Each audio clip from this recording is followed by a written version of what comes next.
खबरों की शुरुआत करेंगे। सबसे पहले बात करेंगे दमोह से। एक बड़ी खबर सामने आ रही है। अवैध पटाखा फैक्ट्री में विस्फोट हो गया। हादसे में कई लोगों के मरने की आशंका सामने आ रही है। फिलहाल पुलिस की टीम मौके पर पहुंच गई है। लोगों को निकालने का काम किया जा रहा है। सिटी कोतवाली क्षेत्र के बड़े पुल इलाके की घटना है।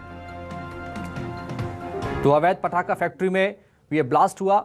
बता दें आपको, कई लोगों के मारे जाने की जानकारी सामने आ रही है। फिलहाल ऐसी आशंका है अवैध पटाखा फैक्ट्री में बड़ा विस्फोट हुआ है, कई लोग इसकी चपेट में आ गए हैं। ये बड़ा हादसा दमोह में हुआ है। पुलिस की टीम मौके पर पहुंच गई है। लोगों का रेस्क्यू किया जा रहा है। तो लोगों को निकालने का काम लगातार जारी है। सिटी कोतवाली क्षेत्र के बड़े पुल इलाके की घटना है। अवैध पटाखा फैक्ट्री में ये विस्फोट हुआ है।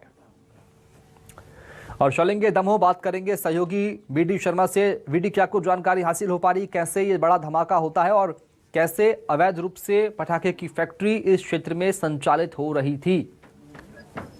मैं आपको बता दूं कि दमोह में एक बड़ा हादसा हुआ है, जहां पर एक दमोह सिटी कोतवाली क्षेत्र के बड़े पुल पर अभय गुप्ता नाम के जो व्यक्ति थे, वह एक मकान में अवैध पटाखा फैक्ट्री संचालित कर रहे थे। इसी दौरान अवैध पटाखा फैक्ट्री में विस्फोट हुआ और कई लोगों के मरने की यहाँ आशंका जताई जा रही है। मैं आपको बता दूं कि आप देख सकते हैं लगातार पुलिस और प्रशासन मौके पर मौजूद है और लोगों को राहत पहुंचाने का प्रयास किया जा रहा है। यह जो फैक्ट्री है, यह रिहायशी इलाके गली के अंदर एक मकान में जो है वह यहाँ पर अवैध पटाखा फैक्ट्री संचालित की जा रही थी। मैं आपको बता दूं कि अभय गुप्ता नाम के व्यक्ति यह अवैध फैक्ट्री संचालित कर रहे थे और एक बात और सामने निकल कर आई है कि इनके पिताजी द्वारा भी कई वर्षों पहले अवैध पटाखा फैक्ट्री संचालित की जा रही थी और उसमें भी विस्फोट हुआ था लगभग 20 वर्ष पहले और उसमें भी 3 लोगों की मौत हुई थी।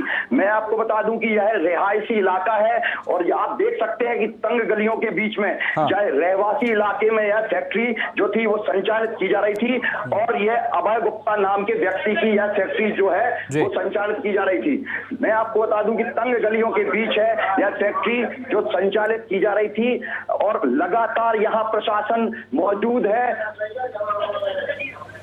जी, प्रशासन लगातार यहाँ पर राहत लोगों को पहचाने का प्रयास किया जा रहा है प्रशासन द्वारा और प्रशासन के जो वरिष्ठ अधिकारी हैं, कलेक्टर, एसपी और मजिस्ट्रेट भी कई लोग यहाँ पर हैं जो यहाँ मौजूद हैं। आप देख सकते हैं कि यह फैक्ट्री जो संचालित की जा रही थी, यह कितनी तंग गलियों के बीच फैक्ट्री है जो संचालित की जा रही थी। लगातार यहाँ पर पटाखे का अवैध निर्माण किया जा रहा था, लेकिन यहाँ पर किसी भी तरह की प्रशासनिक कार्रवाई पहले नहीं की गई और यहाँ के जो लोग थे उन्होंने भी यहाँ पर किसी प्रकार की कोई शिकायत नहीं की। आप देख सकते हैं यह पटाखा फैक्ट्री यहाँ पर संचालित की जा रही थी और यहाँ इतना भीषण विस्फोट हुआ है कि जो पूरा घर का मकान है वह पूरा क्षतिग्रस्त हो गया। उसमें कई लोगों की जो यहाँ बताया जा रहा है कि फैक्ट्री का संचालक है उसकी भी इस घटना में मौत हो गई है और आप देख सकते हैं यह फैक्ट्री में इतना बड़ा विस्फोट हुआ कि पूरा घर जो था वो तहस नहस हो गया है। उसमें कई लोगों की मरने की आशंका जो है वो जताई जा रही है। आप देख सकते हैं लगातार यहाँ पर प्रशासन जो है अभी भी राहत कार्य में जुटा हुआ है। जी बिल्कुल बिल्कुल वीडी शर्मा, आप देख पा रहे हैं साफ तौर पर घर के परखच्चे उड़ गए। तो तस्वीर हम देख पा रहे हैं, अवैध पटाखा फैक्ट्री विस्फोट हुआ और कई लोगों के मारे जाने की जानकारी सामने आ रही है। संचालक की भी मौत हुई है जैसा कि जानकारी सामने आई। फिलहाल शुभम, ये मैं आपको बता दूं पूरा ये रहवासी इलाका है। चारों ओर आप देख सकते हैं, चारों ओर आप देख सकते हैं ये मकानों से घिरा हुआ यह इलाका था और यहाँ पर जो फैक्ट्री संचालित की जा रही थी वो पूरे रहवासी इलाके के बीच यह फैक्ट्री संचालित की जा रही थी और यह जो अवैध फैक्ट्री है इसको यहाँ पर संचालित किया जा रहा था। अभय गुप्ता नाम का जो व्यक्ति है वो संचालित कर रहा था और इसके बाद इतना भीषण विस्फोट हुआ कि जिसमें काम करने वाले कई मजदूरों की मौत हो गई है। जी फिलहाल एक बड़ा सवाल ये उठ रहा है वीडी, चूंकि रिहायशी इलाके में इस तरह की फैक्ट्री कैसे संचालित हो सकती है? प्रशासन क्या कर रहा था? क्या प्रशासन ने इस पर अनदेखी की है?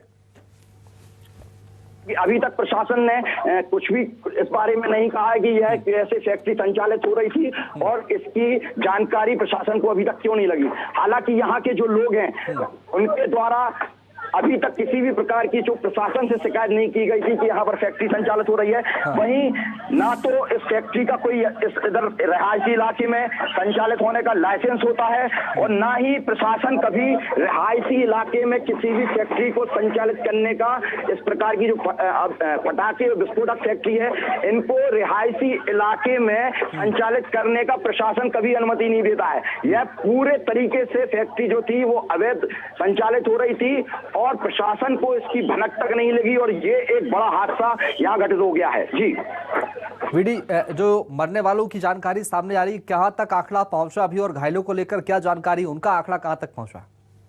जी मैं आपको बता दूं कि अभी प्रशासन रेस्क्यू में जुटा हुआ है और इसमें आशंका जताई जा रही है कि 1 दर्जन से अधिक लोगों के मरने की इसमें आशंका जताई जा रही है। और पूरे के पूरे यहाँ पर जो पटाखा फैक्ट्री संचालित हो रही थी उसमें जो काम करने वाले व्यक्ति थे वो इसमें शामिल है इस घटना में। और इसका जो फैक्ट्री का मालिक है अभय गुप्ता, उसकी इसमें बताया जा रहा है कि उसमें इसकी मौत हो गई है। जी वीडी, अभय गुप्ता, जैसा कि आपने बताया कि 20 साल पहले भी इस तरह का धमाका हुआ था और उसमें भी करीब 3 लोगों की जान गई थी। क्या उस हादसे से अब तक कोई सबक नहीं लिया इन संचालकों ने? बता दूं कि बताया जा रहा है कि जो अभय गुप्ता है इनके पिताजी द्वारा भी पहले से अवैध फैक्ट्री संचालित की जा रही थी और लगभग 20-30 वर्ष पहले भी उनकी फैक्ट्री में विस्फोट हुआ था। उसमें 3 लोग मर गए थे। लेकिन उसके बाद भी ना तो ये गुप्ता परिवार जागा और फिर भी ये अवैध फैक्ट्री जो है वो रहवासी इलाके में संचालित करते रहे और ना तो यहाँ को सुरक्षा के कोई भी पुख्ता इंतजाम नहीं थे, ना यहाँ पर फायर ट्रेलर था, ना जो उसके जो इसके संसाधन रहते हैं वो भी उपलब्ध नहीं थे। पूरी तरह की तरीके से ये फैक्ट्री जो थी वो अवैध थी। जी रिहायशी इलाके में संचालित हो रही फैक्ट्री को लेकर क्या किसी ने अब तक कोई शिकायत नहीं की थी? क्या किसी को इससे कोई आपत्ति नहीं थी क्षेत्र के लोगों को, या फिर संचालक के प्रति लोगों में खौफ था? जी मैं आपको बता दूं कि यहाँ के जो लोग हैं उनका कहना है कि उन्होंने कई बार जो अभय गुप्ता थे उनसे कहा था कि यह फैक्ट्री यहाँ संचालित ना करें, लेकिन उसके बाद भी अभय गुप्ता जो है वो नहीं माने और लगातार यहाँ फैक्ट्री संचालित करते रहे। वहीं लोगों ने इसकी शिकायत जो है वो प्रशासन से नहीं की। यह लोगों की, यहाँ के जो लोग थे, यह उनकी बड़ी गलती है कि इसकी शिकायत अगर प्रशासन से करते तो हो सकता था कि यह घटना घटित ना होती और प्रशासन पहले ही इस फैक्ट्री को बंद करा देता। लेकिन इसकी शिकायत प्रशासन से नहीं की गई और जिसके चलते यह बड़ी घटना घटित हुई है और यह अवैध फैक्ट्री में विस्फोट हुआ है। जी फैक्ट्री संचालक के अलावा क्या कई अन्य लोगों का भी नुकसान हुआ है? क्या दूसरों के घरों को भी नुकसान पहुंचा है? जी मैं आपको बता दूं कि जो आस पड़ोस में जो घर हैं उनको भी नुकसान हुआ है। लेकिन अभी तक जो जानकारी सामने आई है कि जो फैक्ट्री का जो वो था इलाका उसमें पूरे में तहस नहस हो गया है और पूरा जो है वो बिल्डिंग है धराशायी हो गई है और प्रशासन लगातार अभी भी रेस्क्यू करता हुआ नजर आ रहा है। लगातार यहाँ पर जो है प्रशासन कार्रवाई कर रहा है और अभी भी मलबा जो है वो यहाँ पर भरा हुआ है और प्रशासन जो है एसडीआरएफ की टीम है, पुलिस प्रशासन की टीम है, साथ ही जिला प्रशासन सहित जो मजिस्ट्रेट भी है, दंडाधिकारी हैं, वह भी मौके पर मौजूद है और लगातार यहाँ पर पहले तो रेस्क्यू किया जा रहा है और उसके बाद यहाँ कोई कार्रवाई की जाएगी। लगातार यहाँ जो लोग हैं वो देखिए, आप देख सकते हैं रहवासी इलाका है, पूरा जो फैक्ट्री है उसके चारों ओर जो है वो मकान बने हुए हैं और बड़ी बड़ी बिल्डिंगें भी यहाँ मौजूद हैं और सभी को ज्यादातर जो आसपास के लोग हैं उनको नुकसान हुआ है। लेकिन प्रशासन जो है लगातार यहाँ कार्रवाई कर रहा है और पहले तो रेस्क्यू किया जा रहा है और अभी भी मलबा भरा हुआ है। लगातार जो एसडीआरएफ की टीम है और पुलिस की टीम है लगातार जुटी हुई है। यहाँ आप देख सकते हैं आसपास पूरा रहवासी इलाका है। उसके बावजूद और बताया जा रहा है कि पड़ोस में जो रहते हैं उनको भी, उनमें भी कई लोग घायल हुए हैं। जी ठीक है, बहुत शुक्रिया वीडियो शर्मा तस्वीरें दिखाने के लिए, बातचीत करने। तो फिलहाल ये बड़ा हादसा यहाँ पर हुआ और कई लोगों के मरने की जानकारी भी यहाँ पर सामने आ रही है।